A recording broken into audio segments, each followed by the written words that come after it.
اللہ تعالیٰ کے لیے جھوٹ کے ممکن ہونے کو کس بندے نے سب سے پہلے اس مسئلے کو اٹھایا ہے؟ تو وہ ہندوستان میں جو سب سے پہلی شخصیت ہیں جنہوں نے مسئلہ امکان کذب کو اٹھایا ہے وہ مولوی اسماعیل دہلوی ہیں، جو کہ غیر مقلدین وہابیہ کے اور دیوبند مکتب فکر دونوں کی مسلمہ شخصیت ہیں۔ ان کی ایک چھوٹی سی ایک رسالی ہے یک روزہ، یک روزہ کے صفحہ نمبر، یہ چھوٹی سی ان کی کتاب ہے یک روزہ، اس کے صفحہ نمبر 17 اور صفحہ نمبر 18 پر اس مسئلے کو بیان کیا ہے کہ اللہ تعالیٰ جھوٹ پہ قادر ہے اور ممکن ہے اس کے لیے کذب کا ہونا اور جھوٹ بولنا اس کے لیے ممکن ہے۔ اگرچہ یہ سارے لوگ یہی کہتے ہیں کہ وہ بول سکتا ہے لیکن بولے گا نہیں، لیکن اللہ کے لیے ممکن مانتے ہیں۔ اور اس کے ساتھ ساتھ یہ دیکھیں کتاب برائن قاطعہ، اس برائن قاطعہ کے لکھنے والے ہیں ناظم تعلیمات دارالعلوم دیوبند مولوی خلیل احمد سہارنپوری۔ اس کتاب کے صفحہ نمبر 6 پر لکھتے ہیں کہ امکان کذب کا مسئلہ تو اب جدید کسی نے نہیں نکالا بلکہ قدامہ میں اختلاف ہوا ہے، یعنی قدامہ میں یہ اختلاف ہے کہ امکان کذب یعنی اللہ تعالیٰ کے لیے کذب ممکن ہے کہ نہیں ہے۔ حالانکہ یہ بات بالکل صریح اور جھوٹی ہے، کسی مسلمان کا یہ اعتقاد نہیں ہے کہ اللہ کے لیے کذب ممکن ہے، بلکہ عقیدہ رکھتا ہے کہ اللہ تعالیٰ جمیع عیوب و نقائص سے پاک ہے، منزہ ہے۔ اور اس سے آگے 2 قدم بڑھتے ہوئے الجہد المقل یہ کتاب ہے محمود حسن دیوبندی، انہوں نے اس کتاب کے صفحہ نمبر 83 پر یہاں تک لکھ دیا، کہتے ہیں کہ اہل سنت کے نزدیک افعال قبیحہ مقدور باری تعالی ہیں، نعوذ باللہ کہتے ہیں جتنے قبیح افعال ہیں وہ اللہ کی قدرت کے تحت ہیں، حالانکہ اللہ رب العزت جل شانہ کی ذات اس سے پاک اور منزہ ہے۔ اللہ سبوح و قدوس ہے، ہر عیب سے، ہر عجز سے، ہر نقص سے پاک ہے، کوئی عیب اس کی قدرت اور اس کی ذات تک نہیں پہنچ سکتا۔ اب اس عقیدے کو مکتب فکر دیوبند نے بھی بیان کیا، اور مرزا محمد علی انجینئر صاحب کے ممدوح اور ان کے جتنے فالورز ہیں ان کے ممدوح ڈاکٹر ذاکر نائک صاحب، یہ ان کا ایک لیکچر ہے اہم مذاہب میں خدا کا تصور، یہ ان کا ایک لیکچر اردو میں پاکستان سے شائع ہوا ہے۔ اس کے صفحہ نمبر 70 پر ایک سوال کا جواب دیتے ہیں۔ سائل نے سوال کیا کہ کیا خدا انسانی شکل میں اگر دنیا میں آنا چاہے تو آ سکتا ہے؟ تو کہتے ہیں کہ خدا انسانی شکل روپ دار کے دنیا میں آنا چاہے تو آ سکتا ہے مگر آئے گا نہیں۔ نعوذ باللہ اللہ تعالیٰ کے لیے یہ چیز ممکن مانی۔ اور صفحہ نمبر 70 ہی پر لکھتے ہیں کہ اللہ سبحانہ جھوٹ بول سکتا ہے لیکن کبھی نہیں بولے گا، بولے گا نہیں لیکن بول سکتا ہے۔ ہم کہتے ہیں اگر کوئی بندہ یہ عقیدہ رکھے کہ اللہ جھوٹ بولے گا تب بھی یہ عقیدہ کفریہ ہے، اور اگر وہ یہ کہے کہ اللہ نے جھوٹ بولا ہے تو تب بھی یہ عقیدہ کفریہ ہے۔ تو یہ اگر اللہ کے بارے میں یہ عقیدہ رکھا جائے کہ اللہ جھوٹ بول سکتا ہے، جھوٹ کو کذب کو اللہ کے لیے ممکن مانا جائے تو یہ بھی عقیدہ کفریہ ہے، یہ اسلامی عقیدہ نہیں ہے۔ اس پر انشاءاللہ میں وضاحت کرتا ہوں۔ سردست میں یہ بات پہلے عرض کر لوں کہ مرزا صاحب یہ بات مان چکے ہیں کہ امکان کذب کا عقیدہ رکھنا اور یہ کہنا کہ اللہ تعالیٰ جھوٹ بولنے پر قادر ہے، جھوٹ بول سکتا ہے، یہ عقیدہ کفری عقیدہ ہے، یہ مان چکے ہیں۔ اور ڈاکٹر ذاکر نائک صاحب یہ عقیدہ رکھتے ہیں کہ اللہ جھوٹ بول سکتا ہے۔ تو مرزا جیلمی کا فتویٰ ذاکر نائک پر آ گیا، تو مرزا جیلمی نے جس طرح توصیف الرحمان راشدی کی تکفیر کر دی، اسی طرح سے مرزا کے فتوے سے ڈاکٹر ذاکر نائک بھی بچے نہیں سکے، بلکہ مرزا جیلمی کے فتوے سے ذاکر نائک صاحب بھی کیا قرار پاتے ہیں؟ کافر قرار پاتے ہیں، کیونکہ یہ عقیدہ رکھتے ہیں کہ اللہ جھوٹ بول سکتا ہے۔ اب رہی آگے بات یہ کہ دیوبندی مکتب فکر کے لوگ اور ذاکر نائک یہ دونوں کہتے ہیں کہ اللہ جھوٹ بول سکتا ہے لیکن بولے گا نہیں۔ تو پہلے اس مسئلے کو بنیادی طور پر سمجھیں کہ اللہ تعالیٰ کی ذات جل شانہ ہر عیب سے نقص سے پاک ہے، منزہ ہے، وہ سبوح قدوس ہے، ہر عیب نقص عیب سے پاک ہے۔ اور تمام مسلمانوں کا عقیدہ کہ اللہ تعالیٰ کی ذات عیوب و نقائص سے پاک ہے۔ اب رہی بات یہ کہ مفہوم کی 3 قسمیں ہیں، واجب، ممکن اور محال۔ واجب وہ مفہوم کہ جس کا ہونا ضروری ہے، جس کا وجود، جس کا ہونا ضروری ہے۔ اللہ تعالیٰ کی ذات، اس کی صفات وہ واجب ہیں جن کا ہونا ضروری ہے۔ مفہوم کی دوسری قسم ہے ممکن۔ ممکن اس مفہوم کو کہتے ہیں جس کا نہ ہونا ضروری ہے نہ ہونا ضروری ہے، یعنی ہونا اور نہ ہونا دونوں برابر ہیں، ہونا بھی ضروری نہیں ہے اور نہ ہونا بھی ضروری نہیں ہے۔ جس طرح کہ تمام عالم، تمام جہان، پوری کائنات اور کائنات کے اندر جو کچھ ہے یہ سارا ممکن الوجود ہے، اس کا ہونا ضروری نہیں اور نہ ہونا ضروری ہو بھی سکتا ہے، نہیں بھی ہو سکتا، اس کو کہتے ہیں ممکن۔ اور مفہوم کی تیسری قسم ہے محال۔ محال اس مفہوم کو کہتے ہیں کہ جس کا نہ ہونا ضروری ہے، جس کا نہ ہونا ضروری ہے وہ ہو ہی نہیں سکتا۔ تو اللہ تعالیٰ جل شانہ کی ذات کے لیے عیب اور نقص اور عجز والی چیزیں وہ محال ہیں، ناممکن ہیں، ممتنع ہیں، ہو ہی نہیں سکتی کہ اللہ تعالیٰ جل شانہ کی ذات کے ساتھ وہ عیب والی چیزیں متعلق ہو سکیں، اللہ کے ساتھ ان کا تعلق ہو سکے۔ جتنی بھی عیب والی چیزیں اللہ تعالیٰ ان سے کیا ہے؟ پاک ہے، ان سے منزہ ہے، ان سے مبرہ ہے۔ اب جتنے نقائص ہیں، جتنے عیوب ہیں، اللہ تعالیٰ ان سے پاک ہے اور وہ اللہ کے لیے محال ہے۔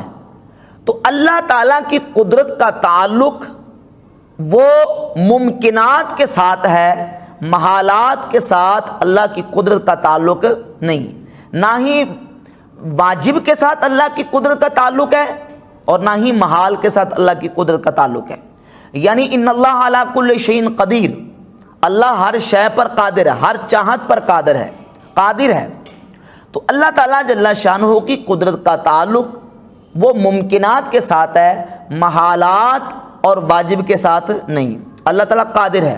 اب کو نعوذ باللہ اس قدرت کو کا معنی مطلب یہ سمجھے کہ اللہ تعالیٰ ہر کچھ کر سکتا ہے، ہر عیب بھی کر سکتا ہے، ہر عیب پہ قادر ہے، نعوذ باللہ، تو یہ اسلامی عقیدہ نہیں ہے۔ دیکھیں صفت قدرت کا دائرہ ہے، تو جو چیزیں ممکنات ہیں وہ صفت قدرت کے دائرے کے اندر ہیں۔ بات سمجھ آ رہی ہے؟ ممکنات صفت قدرت کے دائرے کے اندر ہیں، تو قدرت کا تعلق ممکنات کے ساتھ ہے۔ جو صفت قدرت کے دائرے سے باہر ہیں ان کے ساتھ قدرت کا تعلق نہیں ہے۔ یعنی اللہ تعالیٰ اپنی صفات پیدا کرنے پر قادر نہیں ہے، یعنی اللہ کی قدرت کا اپنی صفات کے ساتھ تعلق نہیں ہے۔ نعوذ باللہ جہل اختیار کرنے پر قادر نہیں ہے، کیوں؟ اس لیے کہ قدرت کا تعلق اس کے ساتھ نہیں ہے۔ تو اگر اس ضابطے کو مان لیا جائے، اب یہاں یہ کہا جاتا ہے، کہتے ہیں ان اللہ علی کل شیء قدیر، اللہ ہر شے پہ قادر ہے۔ تو جب ہر شے پہ قادر ہے تو پھر جھوٹ پہ بھی قادر ہے، یہ دلیل پیش کی جاتی ہے کہ اللہ ہر شے پہ قادر ہے، تو جب ہر شے پہ قادر ہے تو جھوٹ پہ بھی قادر ہے، جھوٹ بھی بول سکتا ہے۔ تو بھئی اگر اس بات کو مان لیا جائے، نعوذ باللہ اگر اس ضابطے کو مان لیا جائے، تو صرف جھوٹ نہیں بلکہ جتنی عیب والی چیزیں ہیں، جتنی کبھی چیزیں ہیں، نعوذ باللہ تعالیٰ، ان سب پر اللہ تعالیٰ کو قادر ماننا پڑے گا، اور یہ ماننا پڑے گا کہ اللہ تعالیٰ نعوذ باللہ وہ ساری چیزیں کر سکتا ہے، جھوٹ بھی بول سکتا ہے، ظلم بھی کر سکتا ہے، نعوذ باللہ تعالیٰ شادی بھی کر سکتا ہے، بچے بھی پیدا کر سکتا ہے، اپنی صفات کو ختم بھی کر سکتا ہے، اور خودکشی بھی کر سکتا ہے، نعوذ باللہ تعالیٰ، العیاذ باللہ تعالیٰ۔ جتنی عیوب والی چیزیں ہیں وہ ساری کی ساری اللہ تعالیٰ کے لیے ثابت ماننی پڑیں گی، اور ماننا پڑے گا کہ ان سب پہ قادر اور سارا کچھ کر سکتا ہے۔ حالانکہ اللہ تعالیٰ کی ذات سبوح و قدوس ہے، عیب سے پاک ہے، اس کے لیے محال ہے، عیب اس کی ذات کے ساتھ متعلق ہی نہیں ہو سکتا۔ تو جب باقی عیوب اللہ کی ذات کے ساتھ، اس کی صفت، اس کی قدرت کے ساتھ متعلق نہیں ہو سکتے، تو جھوٹ بھی اللہ کی صفت قدرت کے ساتھ متعلق نہیں ہو سکتا۔ اب یہ ان لوگوں کا جو طریقہ استدلال ہے نا، جو امکان کذب کے، اللہ تعالیٰ کے لیے جھوٹ کے ممکن ہونے کے قائل ہیں، ان کا طریقہ استدلال ایک قدیم گمراہ فرقہ گزرا ہے، معتزلہ کے عقیدے کی طرح ہے، ان کے طریقہ استدلال کی طرح ہے۔ معتزلہ ایک قدیم گمراہ فرقہ گزرا ہے جو کہتے تھے کہ قرآن کریم اللہ تعالیٰ کی مخلوق ہے۔ کہتے ہیں قرآن میں لکھا ہے ان اللہ علی کل شیء قدیر، اللہ ہر شے پہ قادر ہے۔ انا انزلناہ فی لیلۃ القدر، اللہ فرماتا ہے ہم نے قرآن کو لیلۃ القدر میں نازل کیا۔ انا انزلناہ قرآنا عربیا، بے شک ہم نے قرآن کو عربی میں نازل کیا۔ اور قرآن کی سورۃ الزمر کی آیت نمبر 62 میں اللہ فرماتا ہے اللہ خالق کل شیء، اللہ ہر شے کا خالق ہے۔ کہتے ہیں چونکہ قرآن بھی ایک شے ہے لہذا اللہ قرآن کا بھی خالق ہے۔ اب انہوں نے جو خالقیت کی صفت ہے اس کے تحت قرآن کو بھی مان لیا جو کہ اللہ کی صفت ہے۔ بات سمجھے؟ میں نے جو شروع مقدمے میں اس میں یہی ہے نا کہ صفات باری تعالیٰ وہ واجب ہیں، ممکن ہے، قدرت کا تعلق ممکنات کے ساتھ ہے، واجب اور محال کے ساتھ نہیں ہے۔ تو اب نعوذ باللہ کوئی بندہ یہ کہے کہ اللہ تعالیٰ اپنی صفات کو ختم کر دینے پر یا صفات پیدا کرنے پر قادر ہے تو یہ اسلامی عقیدہ نہیں ہے، کیونکہ اللہ کی جو قدرت کی صفت کا دائرہ ہے اس کا تعلق ممکنات کے ساتھ ہے، محال اور واجب کے ساتھ نہیں۔ اسی طرح صفت خالقیت کے دائرے میں، صفت خالقیت کے دائرے میں صفات نہیں آتی، اللہ تعالیٰ کی ذات نہیں آتی، صفت نہیں آتی۔ اب معتزلہ نے کیا کیا؟ انہوں نے کہا کہ کیونکہ قرآن بھی ایک شے ہے لہذا اللہ تعالیٰ قرآن کا بھی خالق ہے، کیونکہ فرماتا ہے اللہ خالق کل شیء، ہر شے کا خالق ہے۔ تو ان کا علماء اہل سنت نے رد کیا، ان کی گمراہیوں کو واضح کیا کہ بھئی قرآن اللہ تعالیٰ کا کلام ہے اور کلام متکلم کی صفت ہوتا ہے، اللہ کی صفات ساری کی ساری واجب ہیں، وہ ممکن نہیں ہے، لہذا اللہ خالق ہے ہر شے کا، اپنی صفات کا خالق نہیں ہے۔ تو جس طرح اللہ اپنی صفات کا خالق نہیں ہے کیونکہ صفت خالقیت کا صفات سے تعلق نہیں ہے، اسی طریقے سے اللہ رب العزت جل شانہ ہر شے پر قادر ہے، اللہ کی قدرت کا عیب والی چیزوں کے ساتھ کوئی تعلق نہیں ہے۔ بات سمجھ آ رہی نا؟ اب یہاں یہ بھی پھر کہتے ہیں وہ امکان کے والے، وہ کہتے ہیں جی اس سے تو اللہ تعالیٰ کی صفت قدرت میں نقص آئے گا، نعوذ باللہ ایسے تو اللہ کی صفت قدرت میں نقص آئے گا، اور نعوذ باللہ یہ عقیدہ ہوگا کہ اللہ تعالیٰ کی صفت قدرت ناقص ہے۔ تو بھئی بات یہ ہے کہ اس کا جواب میں ایک مثال دے کے سمجھاتا ہوں، بلا تشبیہ مثال سمجھیں۔ صفت کا نقصان نہیں ہے، صفت کا نقص نہیں ہے، نقص اس عیب کا ہے کہ اللہ کی ذات کے ساتھ وہ متعلق ہونے کے قابل نہیں ہے۔ سمجھیں مثال، سورج روشنی فراہم کرتا ہے، سورج چمکاتا ہے، سورج کے سامنے متعدد آئینے پڑے ہوں تو سورج چمکائے گا، ان کو روشنی دے گا اور آئینے اس سورج سے روشنی عکس کریں گے۔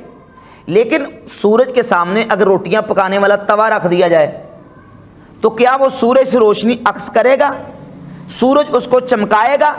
اب کوئی احمق یہ کہے کہ نقص سورج کی روشنی کا ہے جو توے کو چمکاتی نہیں ہے تو اس کو احمق ہی کہا جائے گا نا، احمق اور بے وقوف کہا جائے گا جو کہے کہ سورج کا نقص ہے۔ نقص سورج میں نہیں، نقص توے میں ہے کہ جو روشنی کو عکس کرنے کی صلاحیت نہیں رکھتا۔ تو بھائی اللہ تعالیٰ کی صفت قدرت میں نقص نہیں ہے، نقص ہے اس عیب میں، اس جو ہے وہ کبھی چیز میں جو اللہ تعالیٰ جل شانہ کی صفت قدرت سے متعلق ہونے کے قابل نہیں، وہ لائق ہی نہیں ہے کہ اللہ تعالیٰ جل شانہ کی قدرت کے ساتھ اس کا تعلق ہو سکے۔ بات سمجھ آ گئی نا؟ تو اس اعتراض کا جواب بھی بحمد تعالیٰ بالکل واضح ہو گیا۔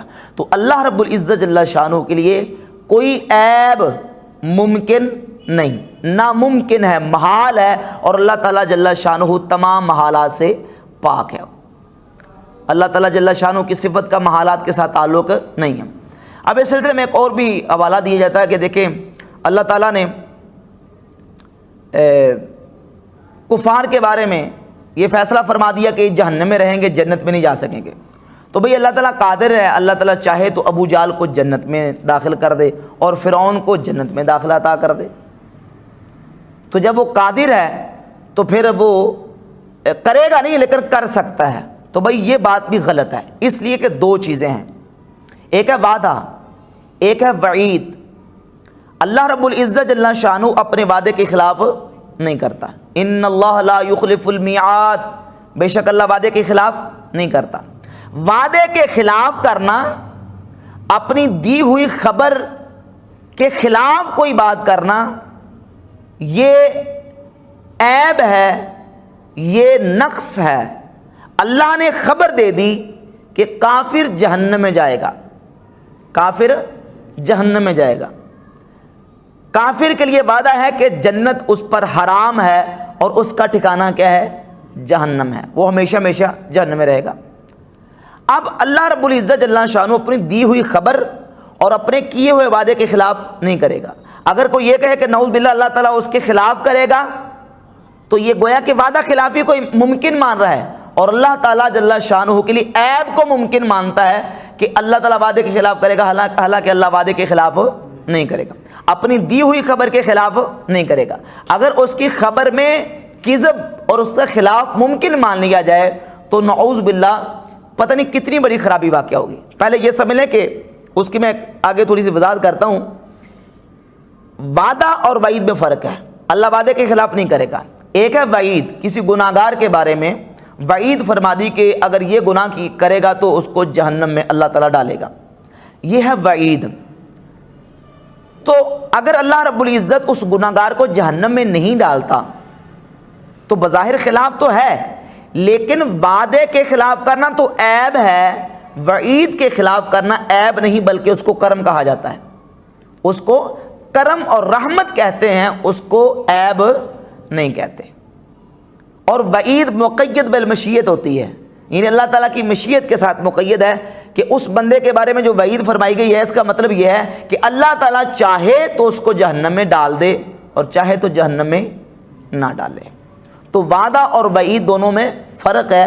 وعدے اور وعید کو آپس میں یہ امکان کذب کا عقیدہ رکھنے والے ملاتے ہیں، حالانکہ یہ دونوں الگ الگ چیزیں ہیں۔ باقی رہی بات یہ کہ امکان کذب کا اگر عقیدہ مان لیا جائے نعوذ باللہ تعالیٰ تو اسے اسلام پر وہ اعتراضات ہوں گے کہ اٹھائے نہیں اٹھیں گے، اور اسلام پر کیے ہوئے اعتراضات کے جوابات نہیں ہو پائیں گے۔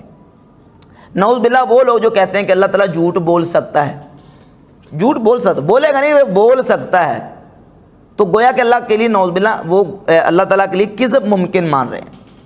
اب دیکھیں جتنے اسلام کے عقیدے ہیں، عقائد اسلامیہ اللہ تعالیٰ کے خبر دینے سے ثابت ہیں، اللہ تعالیٰ نے خبر دی تو اس سے عقائد ثابت ہوئے۔ اب اگر کوئی بندہ کذب کو اللہ کے لیے ممکن مانے تو اخبار الہیہ پر یقین باقی نہیں رہے گا، اللہ تعالیٰ کی دی ہوئی خبروں پر یقین باقی نہیں رہے گا، بلکہ اعتماد اٹھ جائے گا اور شک اور تشویش کی کیفیت پیدا ہو جائے گی نعوذ باللہ تعالیٰ۔ وہ اس طرح سمجھنے کہ بلا تشبیہ میں کہتا ہوں زید ایسا سچا ہے جو جھوٹ بول سکتا ہے، زید ایسا سچا ہے جو جھوٹ بول سکتا ہے، تو مجھے بتائیں آپ کو زید کی کسی بات پر کامل یقین اور محکم یقین رہے گا؟ کیوں؟ اس لیے کہ اس میں کذب کا امکان ہے، اس کی ہر خبر میں آپ کو شک ہوگا کہ ہو سکتا ہے کہ زید نے یہ خبر جھوٹی دے دی ہو سکتا ہے کہ زید نے یہ خبر غلط دے دی ہو، تو اس کی کسی خبر پر یقین باقی نہیں رہے گا۔ اور اگر میں کہوں کہ زید ایسا سچا ہے جو جھوٹ بول ہی نہیں سکتا، فرض کریں زید ایسا سچا ہے جو جھوٹ نہیں بول سکتا، تو اب کیا ہوگا؟ اب نتیجہ کیا نکلے گا کہ اس کی ہر بات پر آپ یقین کریں گے کیونکہ ایسا سچا ہے جو جھوٹ نہیں بول سکتا۔ تو ہمارا مسلمانوں کا خدا وہ ہے جو ایسا سچا ہے جو جھوٹ بول ہی نہیں سکتا، تو اس کی ہر خبر پر یقین ہمارا محکم ہے اور یقین کامل ہے۔ تو نعوذ باللہ اگر یہ عقیدہ رکھ لیا جائے نا کہ اللہ جھوٹ بول سکتا ہے، ایسا سچا ہے جو جھوٹ بول سکتا ہے، تو پھر کسی خبر پر یقین باقی۔